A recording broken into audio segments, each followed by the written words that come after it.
Je commence d'abord par corriger, au fait, ces messieurs, un monsieur qui est du Congo, qui est un jumeau, au fait, qu'on appelle Yves Castano. C'est un pasteur qui est représentant, en fait, l'un des représentants de cette église qu'on appelle ICC, qui est au fait au Congo-Brazzaville, et encore ici en Europe aussi. Ils sont implantés, je crois, en France, mais il y a des églises presque partout. Maintenant, qu'est-ce qui s'est passé? Les messieurs a pris, en fait, le président du Rwanda comme un modèle. Donc, le monsieur a dit dans son propos ou dans ses propos, il a dit, mon modèle, après Dieu le Père, le Fils et le Saint-Esprit, il se tient devant moi, c'est monsieur Paul Kagame.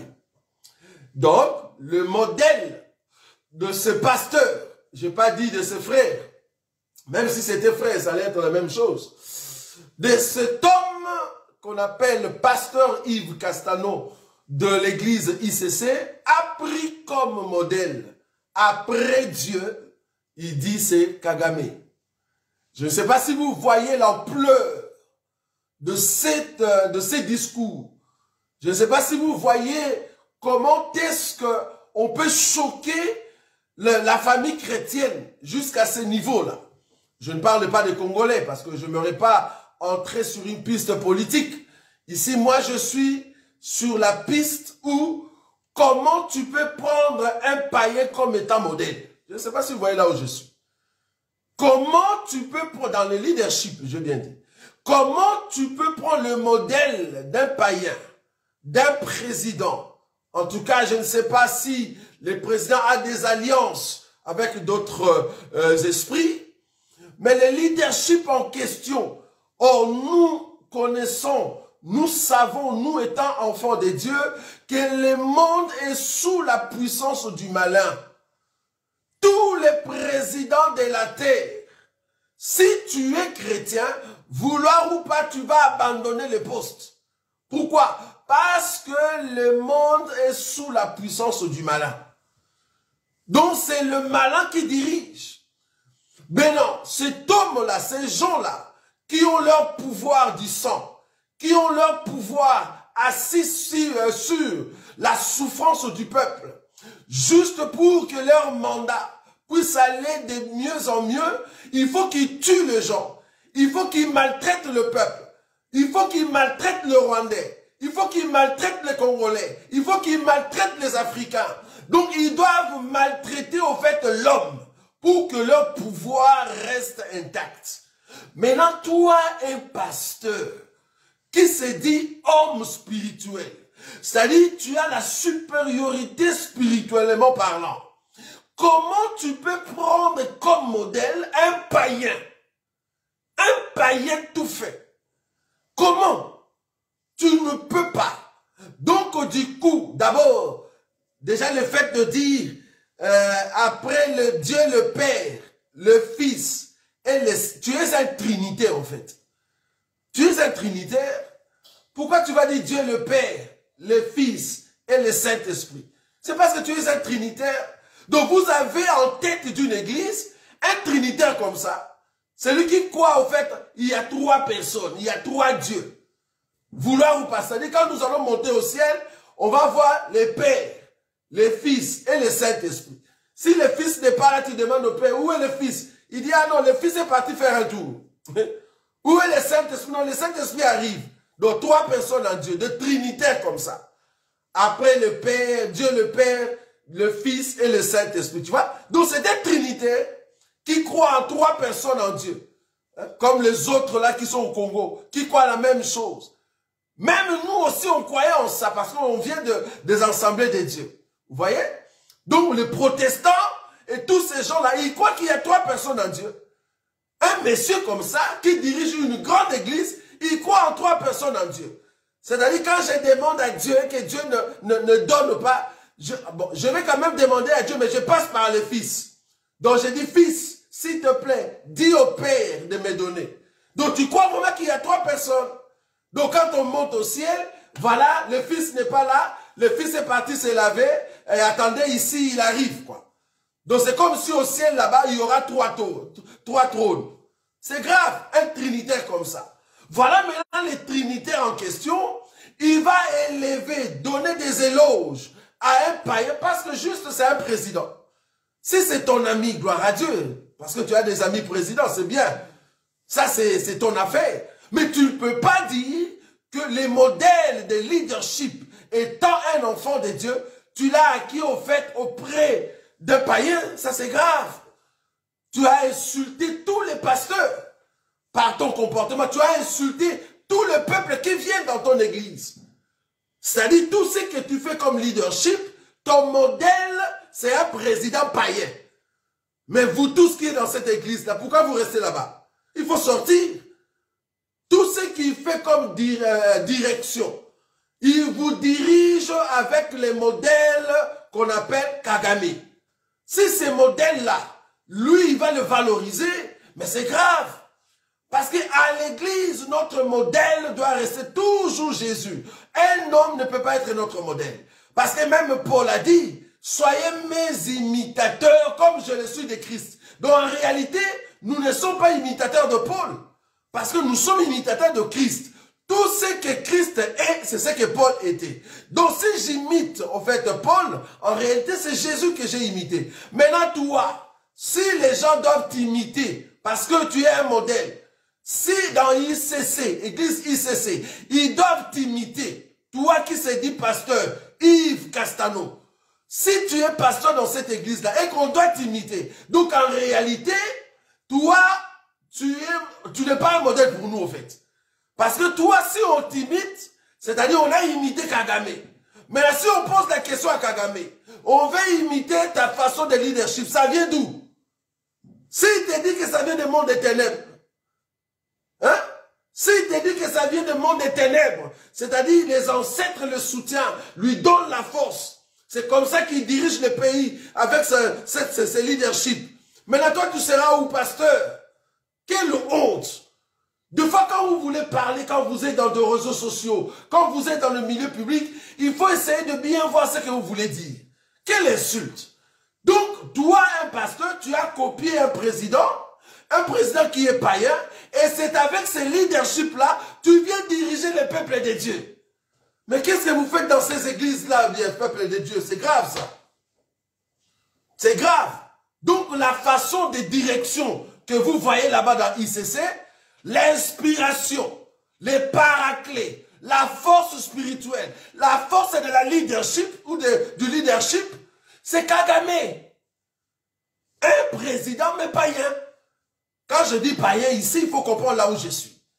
Païen, c'est lui qui est le modèle. Et le pasteur reçoit les modèles de ces messieurs-là. Et il dirige l'église. Oh, quelle honte, me semble. On est vraiment dans un monde, dans un temps où on se dit, les pasteurs n'ont plus honte de dire réellement ce qu'ils sont. Parce que là, on a compris que si ces églises-là amènent les gens, ils forment les gens financièrement, ils forment des gens pour qu'ils puissent gagner la terre, ils forment des gens comment hériter au fait de biens matériels sur la terre, ils forment des gens comment acquérir de l'argent sur la terre. En réalité, le leadership en question ou la façon de conduire ou de diriger, c'est Kagame. C'est grave. Donc on a compris que beaucoup sont encore dans ces histoires. Vos modèles ne sont que des hommes mortels. Oh, quelle gravité! Quelle gravité! Parce que un homme physique, un homme mortel, un homme animal ne peut pas être ton modèle. Toi qui es censé être spirituel. Tu es spirituel, comment c'est un homme mortel. Un homme qui n'a même pas le sens spirituel de choses parce qu'il n'est pas pasteur. C'est un homme de Dieu, un homme normal, intelligent, fort. Mais ça, c'est vraiment du côté humain. Mais du côté spirituel, non. Il n'a pas le sens de l'esprit comme toi, tu es censé l'avoir. Comment est-ce qu'il peut être ton modèle, monsieur le pasteur? Tu as insulté les hommes de Dieu. Alors, un tel homme, en réalité, si c'était dans notre évangile, tu dois t'asseoir. Tu dois t'asseoir Parce que tu nous as dit réellement et clairement que tu as l'inspiration d'un païen. C'est un païen qui t'inspire. Tu dois t'asseoir. Tu dois en réalité t'asseoir. Tu ne peux plus prêcher jusqu'à ce que tu dois rechercher l'inspiration divine qui vient de Jésus. Parce que tu l'as déclaré toi-même. Ça, c'est grave. En tout cas, que Dieu te pardonne. Et vous qui êtes dans ces églises-là, quand vous voyez de telles choses, pourquoi vous ne vous rébellez pas? Il n'y a pas de rebelles dans ces églises. Quand je dis rebelle ici, on ne peut pas se rebeller contre la parole de Dieu, mais on se rebelle contre ceux qui marchent à l'encontre de la parole de Dieu. De gens comme ça, il faut qu'ils puissent s'asseoir. Il n'a plus le droit de prêcher.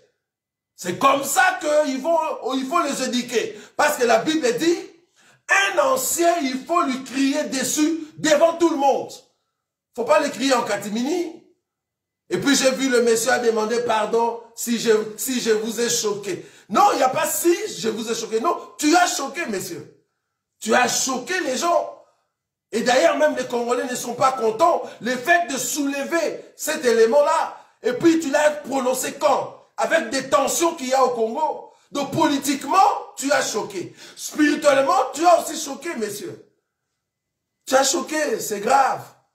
Donc il faut vraiment voir dans quelle église vous pouvez entrer. Vous qui allez dans n'importe quelle église, voilà un monsieur qui est considéré, respecté, mais voilà comment il peut prononcer des paroles qui dérangent même la sensibilité de l'âme. C'est pas bon ça, c'est pas bon. En tout cas, que Dieu vous pardonne.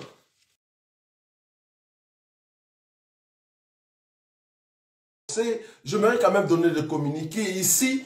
Le week-end du 4 mars, hein, ce week-end-là, je crois que ça tombe le 3, le 4 et le 5 mars, nous serons sur Paris. Pour tous ceux qui ont en fait des questions relatives au mariage, nous aurons une grande conférence, j'ai bien dit, une grande conférence de délivrance dans vos mariages, de délivrance spirituellement.